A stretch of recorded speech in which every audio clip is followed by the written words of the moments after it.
Naku po mga kababayan, matindi po itong isiniwalat ni Congressman Libiste mga kababayan patungkol po sa Cabral Files.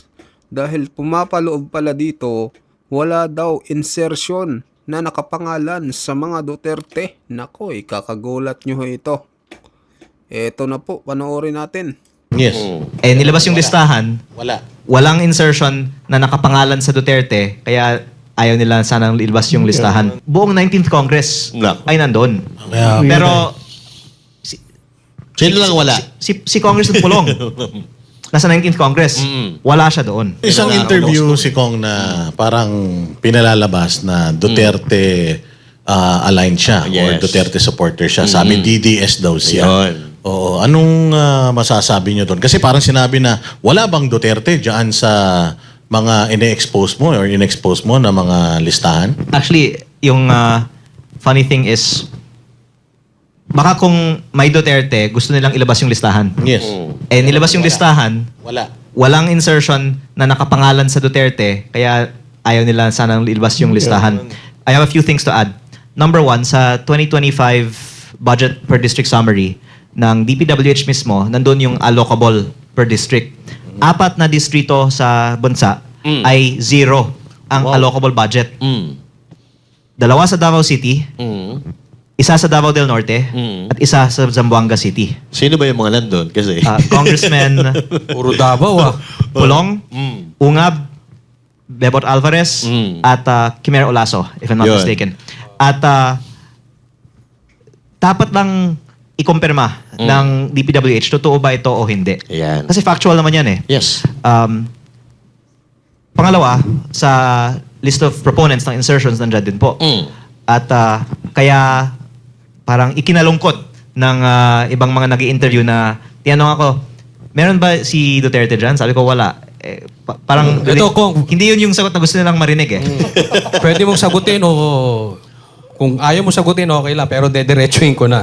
Andiyan ba sa listahan si Congressman Romualdez? Halos buong 19th Congress Nako. ay nandun. Kaya, Pero Sino lang wala? si Congressman Pulong, nasa 19th Congress, wala siya doon. Yun. At yung allocable niya, 0. Sa DDS 2025. ka. Ito pa mga sino na to, Kong? Ito, So process of elimination. Oh. Pag hindi niya nabanggit, nandun. Kaya, Sinasabi ko lang naman yung nakalagay sa listahan eh. Baka dahil dito, dapat maglagay na lang sila ng project sa kanila para masabi nila meron. Pero- Pero sa 2025 talagang wala. pero kung ang nanay mo nandoon ba sa... Halos lahat na-report naman na ng bilyonaryo.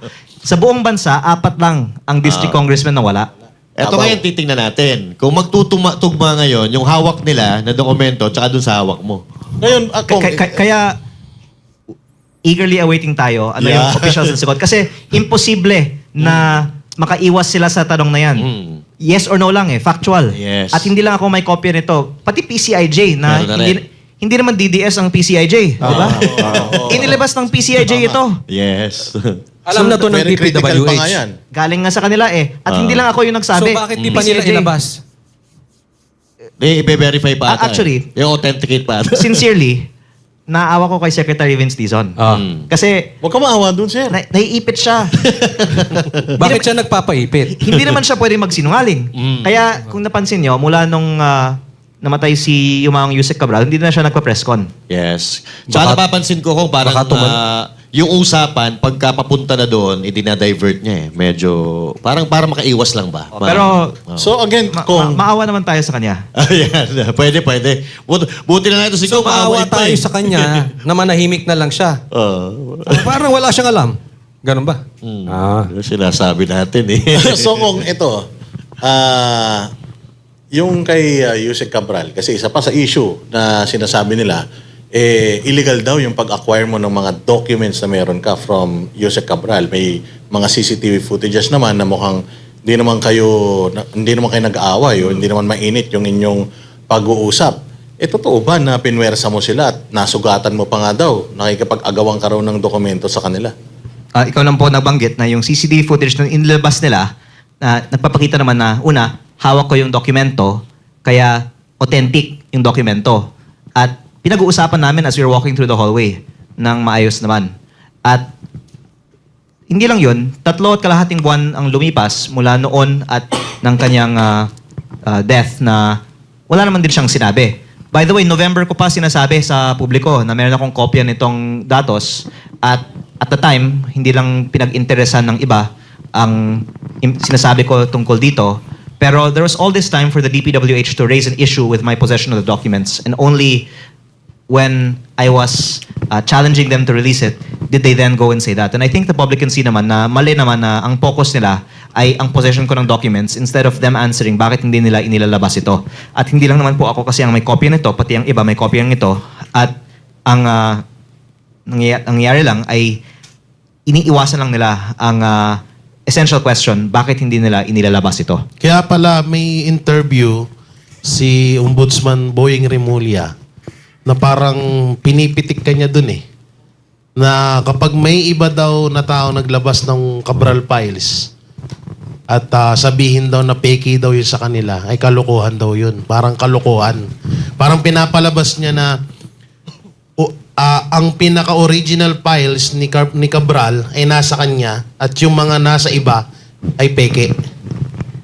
Maganda kung tayo, kasama ng Ombudsman at ng DPWH, lahat mag-live.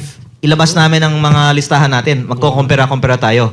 Baka naman yung kopya ng DPWH pareho sa kopya ko. Tignan natin. Ilabas natin lahat. Awa ka naman kay Secretary Dizon. Sabi mo nga. Yun nga, yung mabalik tayo dyan kay Sec Vince. Kasi may interview ka na sabi mo, nag-uusap kayo. Pero nung naglabas ka na ng mga document, biglang sabi niya na hindi parang hindi pa authenticated, hindi pa okay yan. May Actually, email, may nakakatuwa email yung kung ano. sagot niya kasi ang sinabi Oo. niya, hindi pa authenticated dahil hindi pa niya nakita. Oo, yun. Tama. Kasi nasa Paris siya noon eh.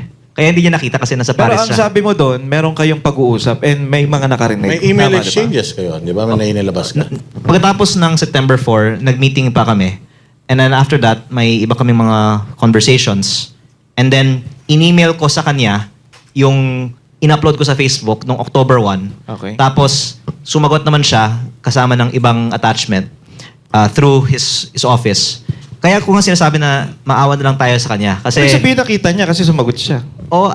alam naman natin na alam niya na totoo ang files na ito kasi ang PCIG na nga nag-upload din ito eh. Kaya hindi na lang siya siguro magko-comment tungkol dito Kung pa. ang nangyayari kasi dito, parang nagkakaroon ng laglagan. Opo, pero actually, between us, sadya ko pong hinahayaan sila na Okay. magsalita kasi let them weave together their own narratives. Yes. Kasi marami din mga inconsistencies. Una, sinabi ni Yusek Claire, let DPWH answer. Tapos sabi ng DPWH, hindi pa namin ma-authenticate dahil hindi pa namin nakita. Tapos sinabi nila, ibinigay na namin sa ombudsman.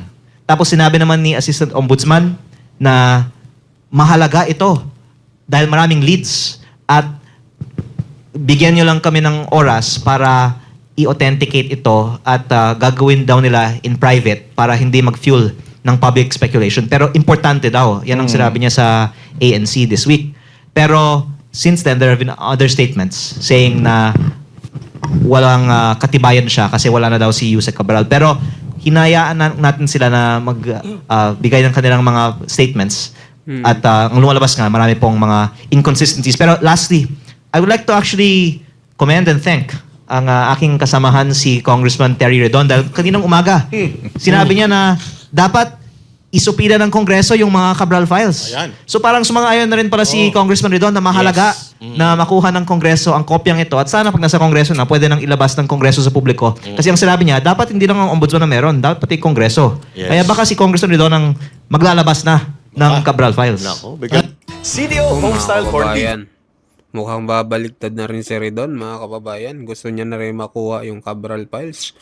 So ano po yung masasabi niyo dito sa pahayag po ni Congressman Libiste, no?